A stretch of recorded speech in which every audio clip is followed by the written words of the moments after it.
Today we are going to unlock the ways in which you can build your business growth plan for 2025. Apologies for being a bit later on live today. I was on a important client call. Clients obviously come first. Because ultimately I'm here to help them. And obviously help you guys in terms of being able to create the business that works for you, not the other way around. The amount of times when I'm having conversations with business owners and it's clear that the business is not working for them, the business is effectively controlling their whole entire life.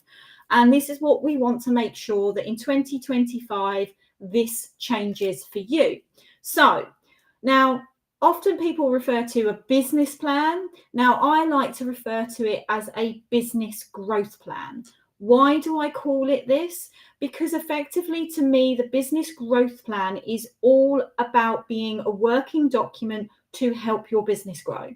The amount of times when people have business owners have prepared a business plan and it just sits in the drawer collecting dust and is not looked at for years to come. That's not how this should work.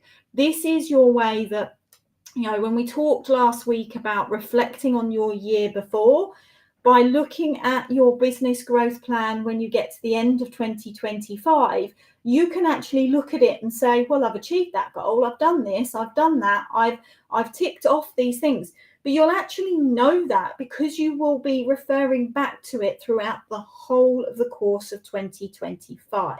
So now, the first part in terms of your business growth plan. Now, you should have done your reflection piece. That is what I talked about last week, where you have reflected on the goals that you had set for 2024, where you had been successful, what were your challenges, how did you overcome them, and where are the things that in your business that you didn't quite get to that you then need to be able to put into your 2025 plan. So it's all really important. It all clicks together. So your business growth plan, the first thing after you've done your reflection piece is you need to be setting your goals. You need to be setting your long-term, your mid-term, and your short-term goals. Now, your long-term to me is more like your 5 to 10 year. It might be your exit strategy, but what are your long-term goals? Because everything reverse engineers from that specific point. So if you don't know where you ultimately want to be in your business, it makes it very difficult to be able to then actually create the rest of your business growth plan, because effectively all of your other goals, they're like your milestones to be able to help you get to those long-term goals, right? So really think about where you want to be. Do you want to be, do you have a particular financial target in mind? Do you have, do you want to have multiple offices? Do you want to have a particular size business? Do you want it to be a case of that this business, you have a management team that's running it for you and that you want to be on the golf course most of the time? What is it that where do you want the business to be? Then what you can start to do is you can then start to look at your midterm. So let's take, for example, you want to be a multi-million pound business. So let's say you want to be a £5 million business by, let's say by 2030, right? So it's basically will be 5 years, right? You want to be by 2030 a £5 million business. Well, you've obviously got to look at where you are now to be able to see what the steps are. So let's take, for example, you are a business that you may well be turning over, for argument's sake, £500,000. And I appreciate these are for some of you watching this, these might be some big numbers, but take it into context, okay? So you want to be a £5 million business by 2030, and you're at £500,000 now. Okay, so your midpoint in that is your kind of 2 to 3 year point. So to be able to be on the point of getting close to your 5 million, you probably want to be turning over, say, 3 million by year 3. Okay, so if you're at 500,000 now, you know your midpoint at 3 years, really you need to be turning over 3 million. Okay, great. So then when your short-term goal comes in, you know that, for example, by 2 years, you want to be at 2 mil, and you want to be within the next 12 months, you want to get up from 500k up to turnover of 1 million, right? You've then started to see how I've reversed engineered your stages.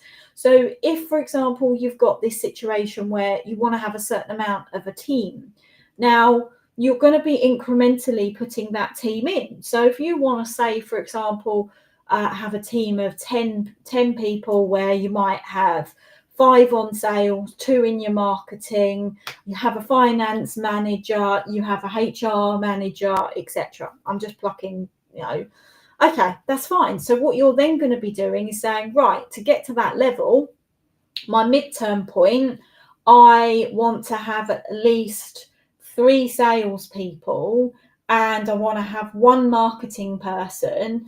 And by that point, I also probably want to have my finance manager, right?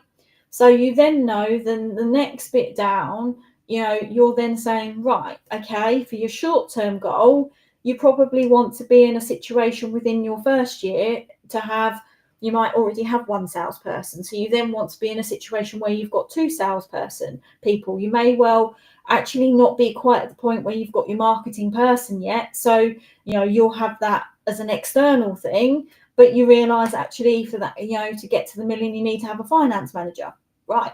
So you then know you're literally reverse engineering what from your long term, what your midterm and short term goals are.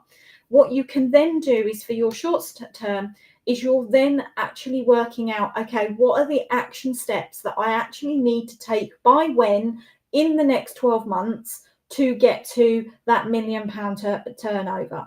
So for example, what you're then going to be doing is reverse engineering, looking at your average transaction value. How many of those do you actually need to have to be able to hit that goal? How many? Then you're looking at things like your conversion rate. So how many, when you receive your leads, how many leads do you need to have to be able to actually then convert into sales? So it's all about reverse engineering it backwards.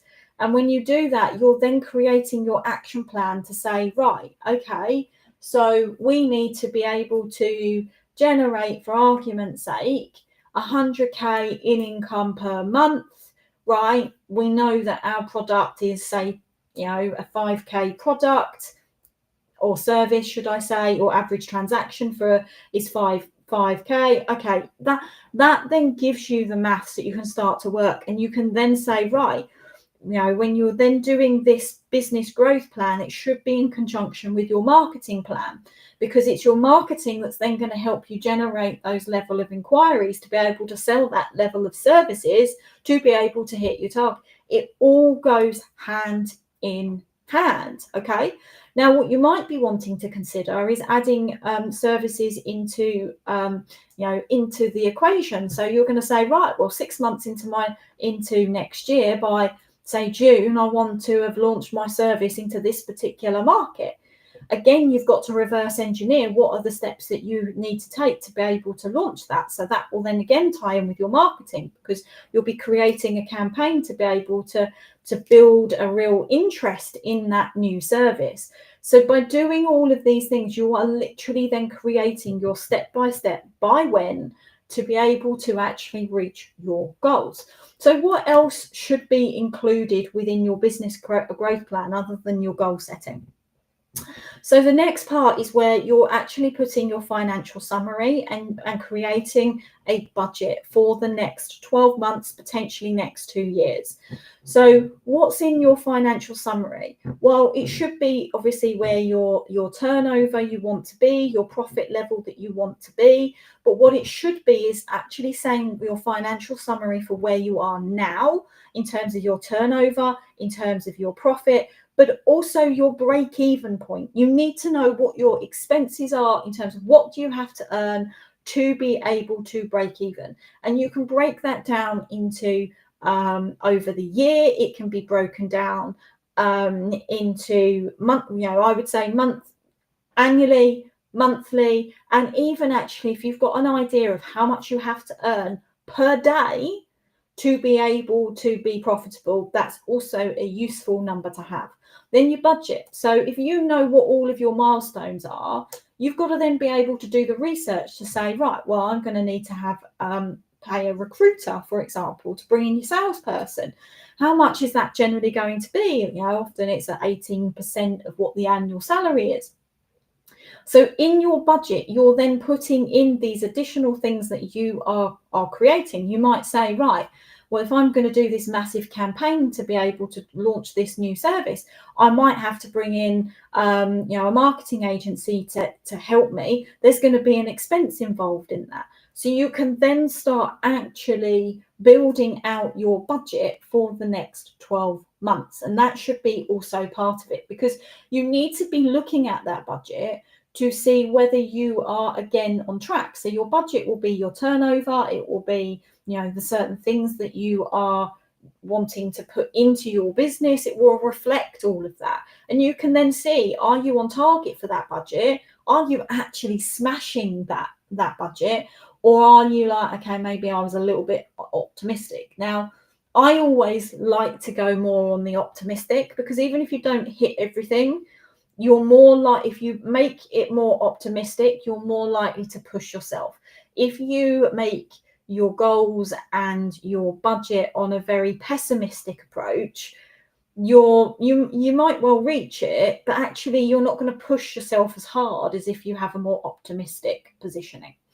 So then you're talking about the services and the offering. So in your business growth plan, this is where you will stipulate what are the offers that you have that you put out to your clients. This is where you kind of set out what I call your value ladder. So this is a really important bit, and this is where you would obviously refer to any new offering that you're thinking of bringing into the market. Then you need to be talking about your staff and your recruitment strategy. So what are the staff that you've got right now? I would always attach to your business growth plan. There should be annexes that attach to your document. So obviously one would be the budget that we've already talked about, and another would be in terms of, for example, a staffing structure. Obviously, if it's just you, it's a little bit different. But if you have got a team already, put that staffing structure, and then also put those additional positions that you want to have. Now, at the moment, they may not be filled, but you've at least then got your structure mapped out. And then as you fill those positions, you can then add that into your staffing structure. So look at, in terms of, what is your recruitment strategy? So in terms of, are you going to be using a recruitment agency? Are you going to recruit for yourself? Have you got a lot of these job descriptions already created? What's the timeline in which you're going to create these things? This all ties into your staffing and recruitment strategy. Then let's talk about your technology and software. So what's the technology that you're already using? Is there any technology that you're like, this isn't actually right for my business anymore? I need to think about going for a better CRM. We don't really use proper marketing software, in terms of we don't really have a proper sales pipeline. It might be the fact you've got it on a whiteboard. What's the software and technology strategy that you really need to be focusing on for the next 12 months to 2 years? Then one of the things to also consider is your risk management, right? Now, risk management, it's one of those topics that most people don't necessarily like to talk about. And I know from running my own law firm, risk management was one of the biggest things, because obviously we were heavily regulatory and compliance led. It's the same with the financial industries. It's one of those things. So, but you still need to be aware in terms of risk management. So this is where things like doing your SWOT analysis, so that's your strengths, weaknesses, opportunities, and threats. Doing that will give you an idea of where your risks might lie. Now, one of the risks that could be at this moment in time is the economy. Now, there's not a lot that you can necessarily do about that, other than I would always say there are lots of opportunity when the economy might be a little bit kind of on unsteady ground. So think about the opportunity side in relation to that side of things. But you should have a risk management policy. This is where things like your continuity business planning all comes in. And this may be all stuff that sounds really boring and really tedious, but I can give you prime examples when I've been in a situation in the law firm where those things had to kick in. We had a cyber attack at one point, and thankfully at the time, my now ex-husband, that was what stuff that he specialised in, and he came in and he sorted everything out. And thankfully, client account we immediately had a policy where client account, we contacted the bank, we made sure that was secure, number one.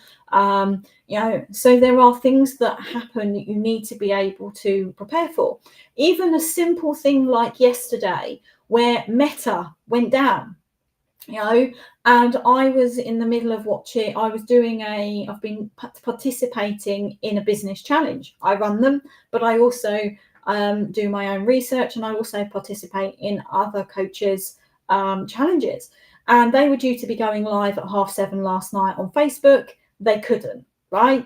And in that particular situation, they then had to immediately deviate, and they went over to Zoom. Now, as part of your risk management, if you're doing that type of thing, for me, I purposely do my challenges in Zoom rather than Facebook. And there is a reason why I do that. Now, one of those reasons is the fact that the likelihood of Zoom crashing in comparison to, say, something like Meta, that's lower risk. But also, not everybody's on Facebook. So one of my participants, for example, in the run that I did recently on the challenge, they're not on Facebook. And actually, they're then losing out by not being part of that group. Now, I made sure that she still had all the homework information, and I would then send a DM to her via Instagram, because she was on Instagram, that information. So, you need to be aware of what are the risks in your business. Now, what you also need to be doing is you need to be testing and measuring. So what's working, what's not? Your recruitment strategy might not be right. Your technology strategy might not be right. Make sure that you are testing and measuring. And this is why the business growth plan is something that should be a working document. You should have places where, when you run a campaign or when you're doing certain parts of, your growth, you are actually recording what's working and what's not. And this goes back to this whole point of reflection. So if you are then reflecting at the end of 2025 again, you can be actually looking at the data and you can actually say, right, well, that worked, that didn't work. We won't do that again, but we will keep doing this. So you need to be making sure that you're testing and measuring the data and making decisions based on data. I'm always talking to you about knowing your numbers. Well, that's all about data. Knowing what your average transaction value is, it's data. Knowing what your conversion rate, it's data. How many leads do you need? It's data. And these actually really make a big difference in terms of you being able to plan, because you then know what works and what doesn't work. Now, one of the most important parts in terms of your business growth plan, you need to implement it. You need to take action. If you have made a decision that you want to implement a particular piece of software into your business, or that you want to recruit somebody, you need to take the action steps. And if you've created a list of what those action steps are, it's a lot easier where you can actually say, right, this month, I know I need to start the recruitment process for this particular member of staff. I've got my job description. I can contact a recruiter. They can then deal with it. Or if you decide to recruit yourself, you can create your account on Indeed and you can get the job out there, for example. It's all about taking action. So I hope that you have found today's session really helpful.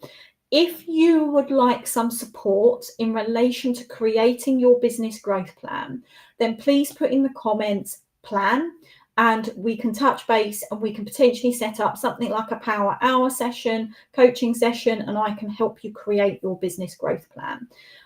But obviously, one of the key things for me is I always want to try and help you in any way that I possibly can. Please do put in the comments if there's anything you want to add or anything specific you would love to be able to hear me talk about when I'm going live. So thanks guys for listening, and I will see you all again next week.